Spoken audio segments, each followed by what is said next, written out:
राधे राधे प्यारे भक्तों, क्या आप लोगों को भी मन में ये प्रश्न उठता है कि पापी व्यक्ति, अधर्मी व्यक्ति इतना आगे कैसे बढ़ जाता है और जो धर्म पे चलता है उसे इतनी सारी कठिनाइयाँ क्यों उठाना पड़ता है। प्रियजनों, कभी कभार हम लोग से भी न चाहकर भी छोटी छोटी गलतियाँ हो जाती है, लेकिन कुछ तो ऐसे व्यक्ति हैं जो व्यक्ति की पूरी जिंदगी पाप से ही निर्मित है। उनकी पूरी दिनचर्या पाप कर्मों से ही बनी हुई है और उनका परिवार भी पाप के धन से ही चलता है।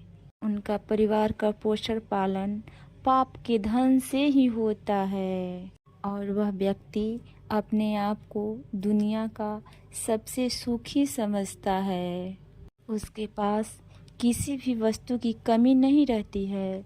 वह अपना जीवन बहुत खुशी से व्यतीत करता है। दूसरे देखने वाले व्यक्ति यह सोचकर हैरान हो जाते हैं कि ये व्यक्ति अधर्म करके इतना सुख पूर्वक कैसे जी लेता है। दोस्तों, वैसे तो कहा जाता है कि पाप का धन बुरा होता है, लेकिन उन लोग का तो कभी बुरा ही नहीं होता है जो अधर्म के रास्ते पे चलता है, जो पाप कर्म करता है। ऐसे व्यक्ति को भगवान इतना खुश भला कैसे रखते हैं। यह व्यक्ति तो दिन दुगुना रात चौगुना बढ़ते जाता है। पता नहीं भगवान ऐसे क्यों करते हैं। जो धर्म के मार्ग पे चलता है उसे कई तरह की कठिनाइयों को सामना करना पड़ता है, कितनी सारी तकलीफ़ें उठानी पड़ती है। और जो अधर्म करता है वो आगे बढ़ते ही जाता है। आखिर ऐसा क्यों होता है। प्रियजनों, चलिए मैं आप सभी को एक छोटी सी कहानी के माध्यम से बता रही हूँ।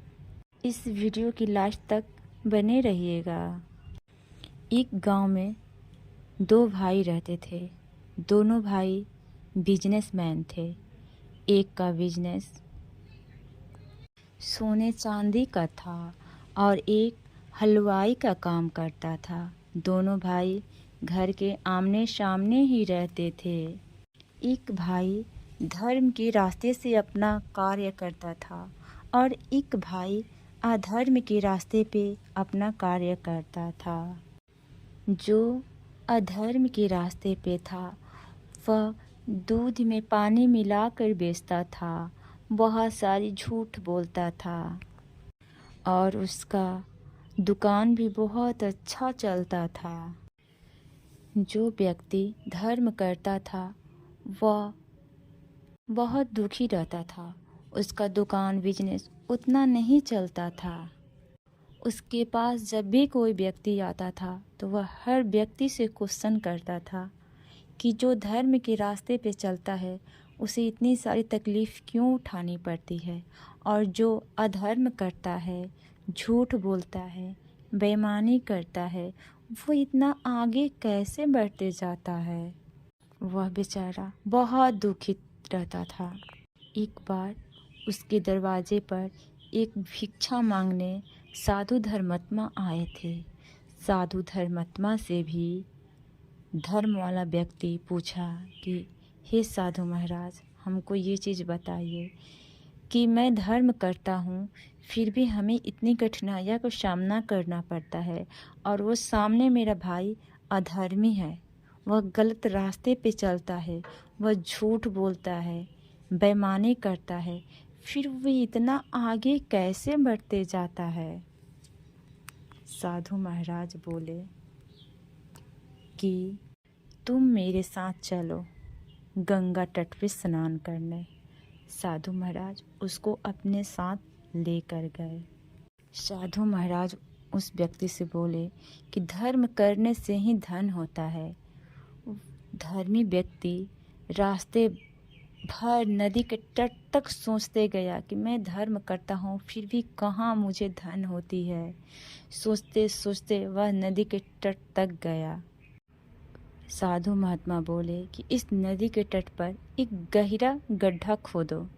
उस व्यक्ति ने एक गहरा गड्ढा खोदा और साधु महात्मा बोले कि तुम उसके अंदर खड़े हो जाओ। और वहाँ पे कुछ व्यक्ति थे, उन व्यक्ति से बोले कि तुम सब इसमें गड्ढे में पानी लाकर डालो। तो कुछ व्यक्ति वहाँ पे थे, वो पानी ला कर डालते गए 10, 15, 20 बाल्टी डालते डालते वह गड्ढा भर आया। उस व्यक्ति जो धर्मी व्यक्ति था उसका गला तक पानी आ गया। तब ईमानदार आदमी बोला, महात्मा जी, और यदि आप 2-4 घड़े पानी डलवा दीजिएगा तो मैं इसमें घुट के मर जाऊंगा। महात्मा बोले कि 200-400 में घड़ा इसमें पानी डलवा दिया तब तू नहीं मरा, तब 2-4 और घड़ा डलवा देंगे तो तुम कैसे मरेगा। साधु महात्मा बोले कि तुम चिंता मत करो, तुम जो मुझसे क्वेश्चन करते हो ना कि ऐसा क्यों होता है, तो इस क्वेश्चन का जवाब के लिए मैंने ऐसा किया। इस जल की तरह पाप जब मनुष्य के कंठ तक रहता है तब तक पता नहीं चलता है, जब आगे बढ़ जाता है तब दम घुटने लगता है, तभी उसका दुष्ट परिणाम मालूम पड़ता है।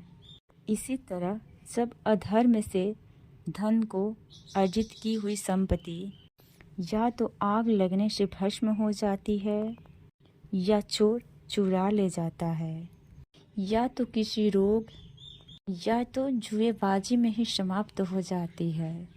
उस व्यक्ति को पता भी नहीं चलता है कि कब किस जगह से कौन सी समस्या आ जाएगी कि जो वो पाप के धन कमाया है सब निकल जाती है। धर्म से ही धर्म की रक्षा होती है।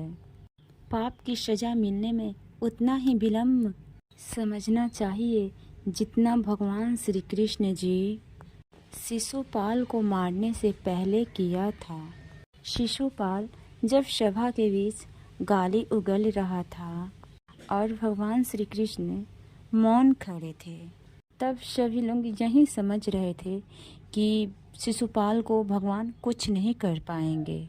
ठीक उसी तरह जो पाप अत्याचार करता है वह व्यक्ति जब खुशी और धनवान बनते जाता है तब सब यही लोग समझते हैं कि यह अधर्म करके भी आगे बढ़ते जा रहा है, भगवान इसे कब दंड देंगे। प्रियजनों, कहते हैं बुरे का परिणाम बुरा ही होता है। न्याय प्रक्रिया में थोड़ा समय लग सकता है पर न्याय जरूर होता है। जब पाप की घड़ा भर जाता है तो जब वो फूटता है तो ऐसा फूटता है उसके प्रभाव में कुछ भी नहीं बचता है, सब तबाह हो जाता है। जो व्यक्ति समय अनुसार धर्म का सेवन करता है और सही मार्ग पे चलता है वह व्यक्ति लोक और परलोक दोनों का आनंद पूर्वक उठाता है। ईमानदारी से कमाया हुआ धन सदैव वित्तकारी होता है और पाप से कमाया हुआ धन सब पाप में जाता है। उस धन से आप पुण्य लाभ नहीं कर सकते हो। ऐसा धन विपत्तियों की बढ़ावा देता है। इसलिए प्यारे भक्तों, धर्म के अनुसार कर्म कीजिए, सदैव आप और आपका परिवार सुखमय रहेगा एवं सुरक्षित रहेगा। प्रियजनों, अगर मेरी वीडियो पसंद आई होगी तो एक कमेंट और लाइक ज़रूर कीजिएगा। फिर मैं मिलूँगी आप लोगों के साथ अगले वीडियो के साथ। जय श्री राधे राधे।